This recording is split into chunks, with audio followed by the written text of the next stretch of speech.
சகோதரர்களே, இஸ்லாமிய உள்ளங்கள் சில தவறுகளாக கையாண்டிக் கொண்டு வார்த்தையின் செயல்பாடுகளை நாங்கள் கெட்டிக்காரனாக பார்க்கிறோம், தரமுள்ளவனாக நியமிக்க பார்க்கிறோம், எங்களுக்கென்று நீதியாக நாங்கள் அமைக்க பார்க்கிறோம்.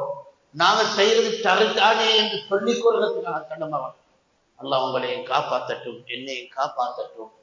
அவ்வாறு விடயத்தில் இது ஷைத்தானினை மயக்கும் ஒரு மடுப்பு. எதுக்காக இந்த மயக்கம் வருது? ஒன்னே